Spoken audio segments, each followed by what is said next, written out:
name is John. I'm with Vi.Engineered. Today I have three fantastic projects in the shop to kind of showcase the level of builds that we do. We do off-shelf, we do a little bit more custom, and then we have completely out of the standard box of thinking on these cars. Our first car that I'm going to showcase is a standard 335i single turbo kit top mount.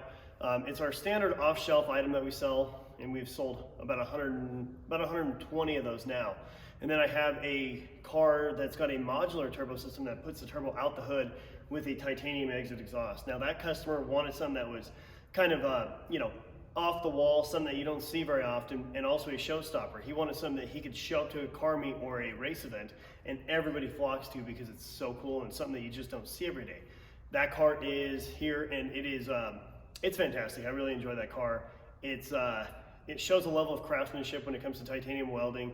It showcases that we can change things up and we don't have to stay in the same box that we live in every day when we make off-shelf items. This car it's cool. It's something that the customer wanted and he kind of had an envision, and we put that idea to work, and we built it exactly the way he wanted it. The car's a lot of fun. It runs a Garrett 6465 as well.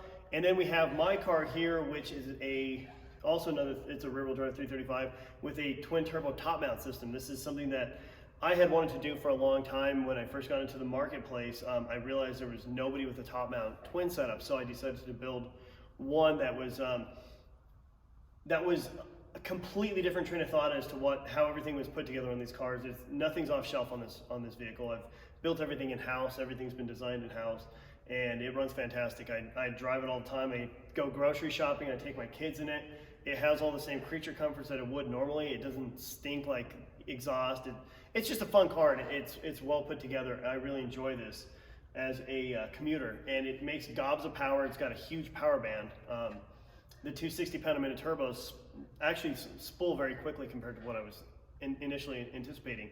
I see positive boost pressure about 2,500 RPM. I see about 12 pounds of boost at 3,000 RPM. So it really starts ramping up power very quickly, and it's a fun driver. It's fantastic. I really enjoy this car. This is probably my favorite setup. And nothing again is off shelf. Everything's completely built and designed by me in-house.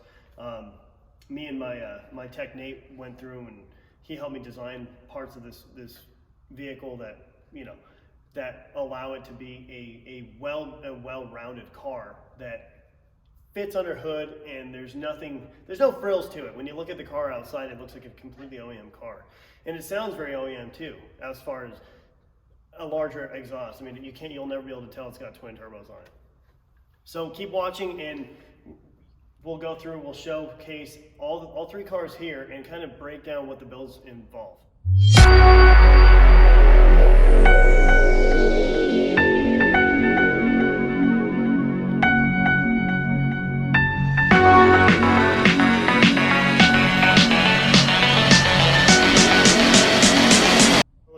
This is a single turbo car that we've put together for a local customer.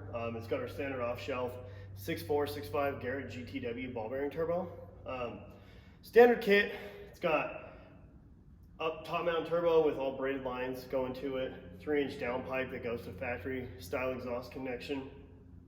It's got a sheet metal intake manifold with port injection, which is basically going to be needed for the power levels this customer is trying to make, which is around 750 wheel horsepower.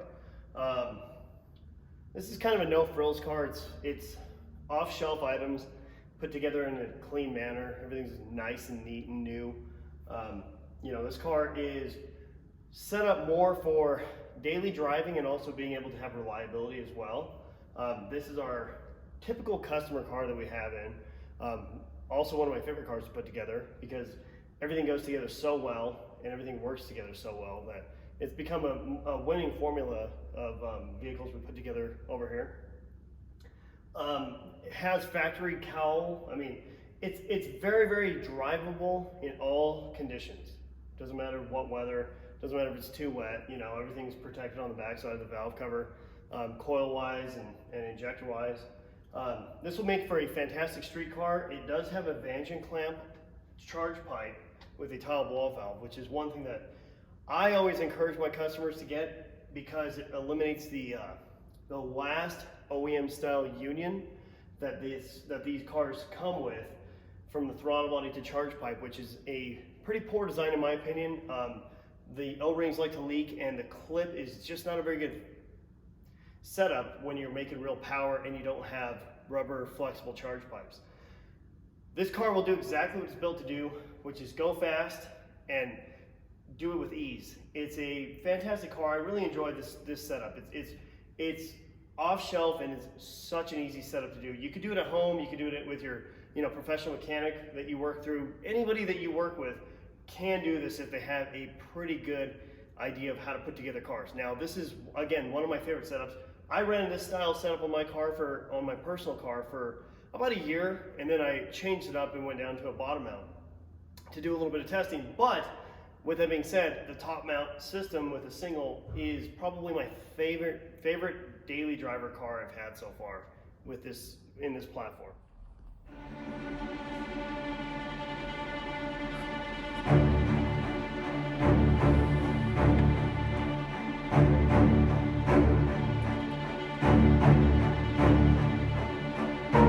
Right here we have another car that we put together.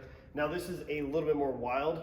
We basically took our standard kit, modified it to work with a out hood placement for the turbo. It's got a titanium hood exit exhaust as well. This car is a little bit more wild. This is something that I wouldn't daily drive or anything like that, but it's a fun car. It's a great car to go to Mexico in. It definitely will do work over there. It's got a 6.4, 6.5 as well with a ball bearing system, all stainless steel lines again on this.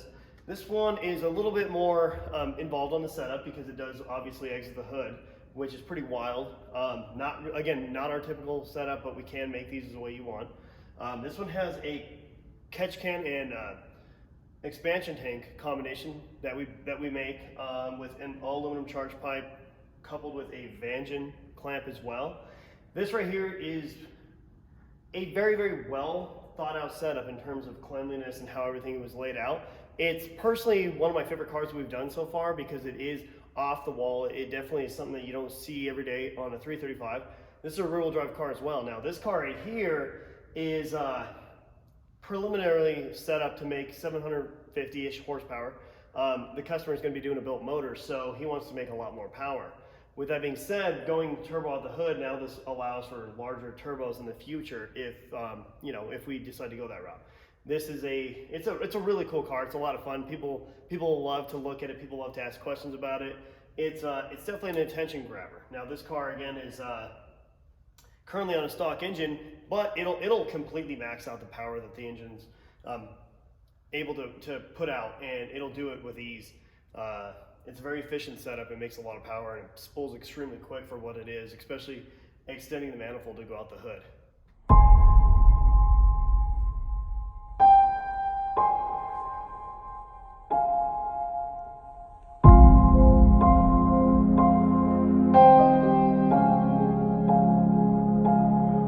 Now this is our third car in the shop at this moment with some cool stuff.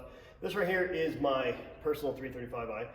This car right here is running the top mount zone rotor turbos. I'm sure everybody's seen them all over all the M54 pages over the last couple of years. Car runs and drives. This is actually something I drive quite often. This car is completely custom. There's nothing on it that's OEM as far as cooling or turbocharger system or any of the air delivery system. It's got top mount turbos. They're 60 pound humidity each. It's got a dual plenum sheet metal intake manifold, which actually allows air to enter the engine a little bit more laminate, spreading through the cylinders evenly, so I have less tuning issues when it comes to fueling. It's got a charge pipe with Vi.Engineered clamps, and the turbo side has Vi.Engineered clamps as well. I didn't want any boost leaks. I didn't want to compromise and have any issues with tuning or drivability or having issues later on down the road as the system gets a little bit older. It's got a 2412 by 4.5 inch vibrant core intercooler and a dual pass radiator that's actually lower. It's mounted lower than the OEM, which allows my charge pipe system to route the way it does. It's got a force cooled cylinder head, which allows me to keep my combustion chamber cooler than what most other cars have by introducing cold water from the water pump into the cylinder head itself. And that allows for more efficient cooling and also better drivability in the hot with temps getting up to the into the hundreds in Denver. The car's a lot of fun. It's very, very reliable, and I really enjoy the car. This right here is a setup that I had wanted to do since I first got into 335s, and then I decided to finally do it. It took some time and it took some ingenuity for sure, because there's a lot of things that just are no longer used and utilized that the factory system uses, and it took a little bit of time and a little bit of teething to get it processed properly, and everything works now, but it definitely was a steep learning curve getting the cooling system to work properly. This is something I don't offer. It's more of a one-off item that I built for myself just to have something that nobody else has. I've had a lot of people ask me if I would build them, but I'm not really interested in doing this kit just because it's so involved, and the level of expertise involved with actually installing and setting up the system is extremely high. This is a very, very technical kit, and something that not every average Joe or even a seasoned mechanic would be able to install without understanding turbo systems and cooling systems the way I do. It's a really cool system. Maybe if I have enough people wanting it, one day I'll introduce this kit to the market. But again, it's going to be probably somewhere, if you want the kit, you'd have to send your car to me. I'd build it and install it and kind of do it my way, the way it's all set up on this car. Just because now I have the level of understanding that most people don't when it comes down to setting up this kind of a turbo system.